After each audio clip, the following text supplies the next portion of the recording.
So this is one of our ground up development projects. You'll see here that we're building 3 new construction homes. For those that are interested in jumping into ground up development, one place you might consider starting is what we refer to as infill lots. An infill lot is when you go into an existing neighborhood and for whatever reason, maybe the builder stopped at some point along the way. So there are other houses around it, but there are lots located throughout the community that are still buildable. And that's what we have here. Hello, and I want to welcome you to this episode of the Property Power Play. I'm your host, Kito J. Johnson, and it is right here that we equip you with the tools necessary to play the game of real estate and to win. I am very excited to welcome my guest for today's show, Mr. Wole Oyenuga. Thank you so much for being here. Thanks for having me. Absolutely, it's my pleasure. Before we jump right in, just tell us who you are from your perspective. I'm one of the principals of Urban Oasis Development, and we consider ourselves a highly innovative real estate development company located here in Atlanta, Georgia. We do everything from single-family housing to commercial and mixed-use developments. Yeah, that's amazing. I'm happy to have you.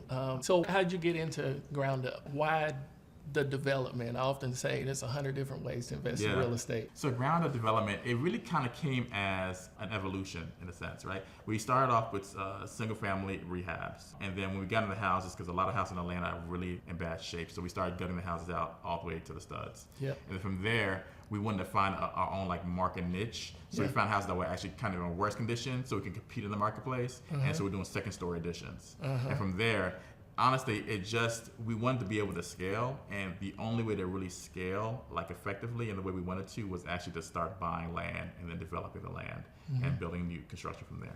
I remember the first property I toured that you all had done. You know, I was the guy that, went in and bought the 3-2 and painted and did some, little stuff here and there and rented it out. But to hear that you could even take the top off a house and add a whole nother level, right? Whole nother story to it. Tell me about that. I remember walking through that property and just being amazed at what you had done there. Yeah, it's funny. It's sometimes, and I know you know from experience too, you go into a house and you see a bunch of constraints because maybe somebody built it a certain way and you're trying to reimagine it so it could work in today's environment, like an open concept. At a certain point, we just started saying, let's take these constraints off and let's see what happens, right? Sometimes we have a basement going down and we just cut the room in the middle and we say, let's say there's no basement, let's just say it's a crawl space. Well, how would that work? And from there, just when we start expanding our mind to like what the options were, it changed the game for us. I mean, it was a headache at first, but then again, just taking the idea of every issue's an opportunity. Just take it from there. So define what development is. When we say ground up development, what do we mean when we say that?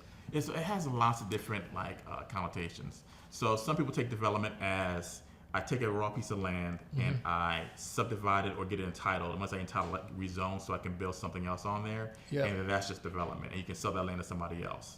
Like maybe a single family home builder, maybe a multi-family home builder, because they don't want to go through the exercise. Because sometimes that could take years. It could also take the idea of you're doing all of that stuff, but you're actually building the product, the single-family residence or the multi-family residence from the ground up itself too, and either holding it or disposing of it within a couple of years. So it's got lots of different connotations, but for single-family, we'll take it as you're developing the land, and from there you're actually building a single-family house, because that's what most people end up doing.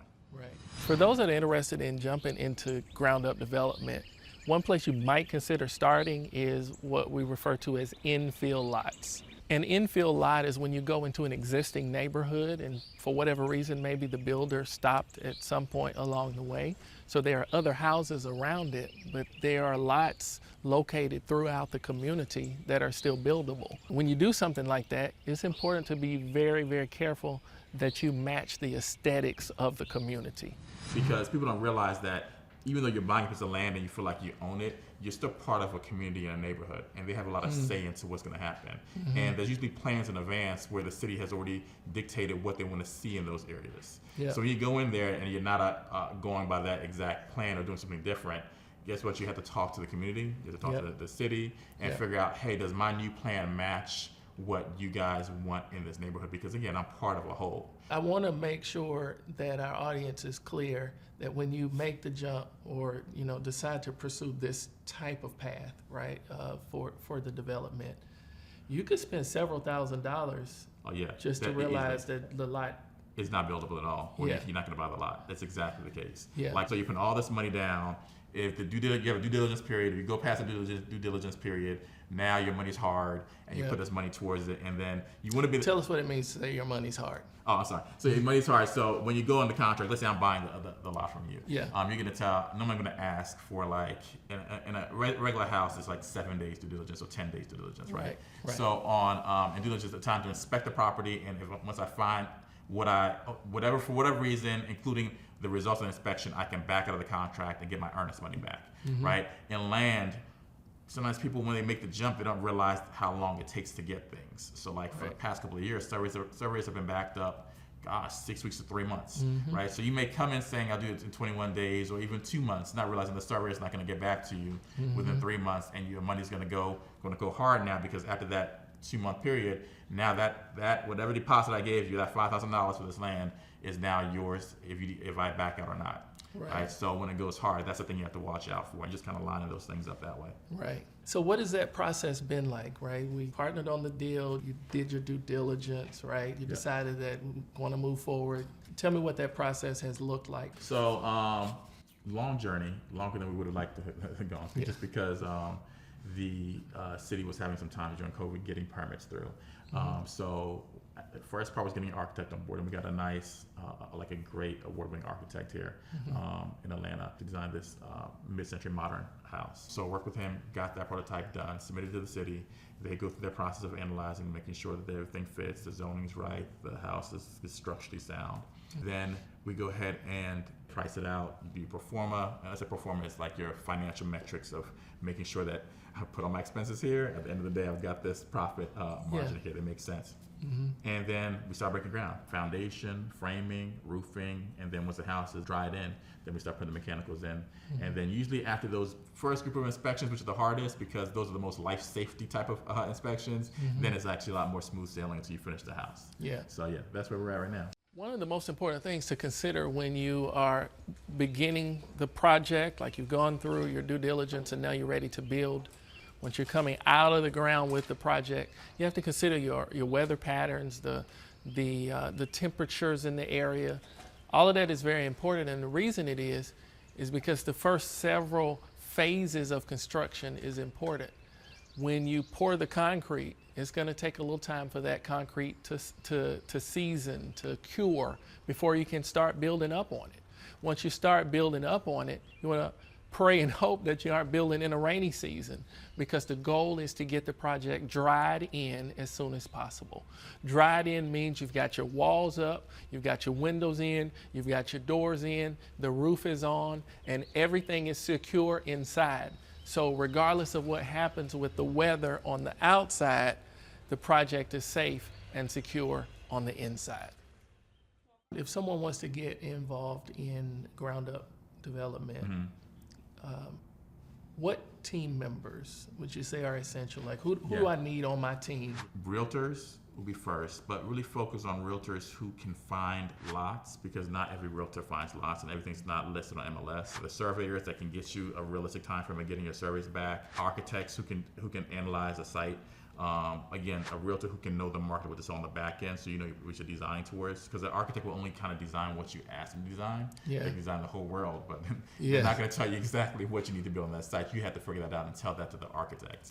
And then lastly, your contractor, just to make sure you know what the pricing is and any issues with the land to help alleviate figuring out how that's going to work through that. What would you say are some of the biggest challenges, and how can we mitigate those as ground up developers? So biggest challenges are, one, a lot of people really underestimate how much money it takes. I mean, the good thing with real estate is it's a highly leveraged business, but when you're doing ground up, you're taking a lot of initial risk, right? And so sometimes even if you're going to a bank, they may require up to 50% down on the land to make that work. So you're coming out with that money, and then you got to put in that money first before, even if you have a draw situation with a lender, you got to put in that money first before you get recouped that money. And the second thing I say is, when you're buying land, like, it feels odd to kind of try and negotiate that down, but you really have to have some cushion in the land. Land development by itself should actually make money. Like you should be able to entitle the land, get permits, and sell that lot for more money than you paid and put into it to somebody who's going to build a house, because you're taking away a lot of the risk, right? So you think of that mindset, like I'm just going to make sure I make money. I'm going to, even though it's to yourself, I'm making money on the land development itself. You put yourself in a good position to actually be successful on the latter part.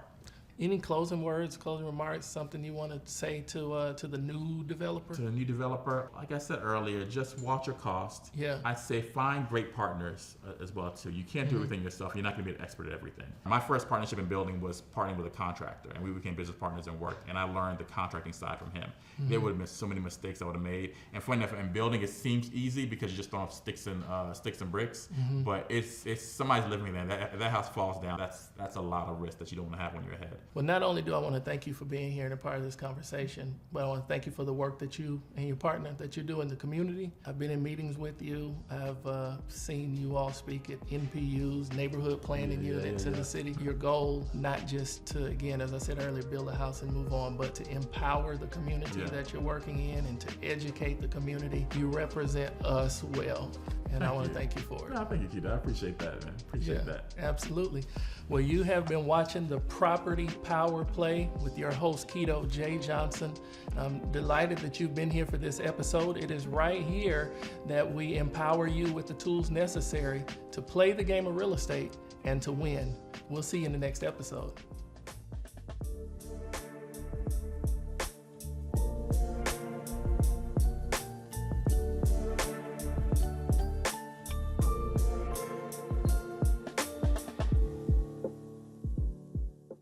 The Convo, the two-time 2023 Telly Award-winning network and your home for conversations around Black wealth, available on all platforms.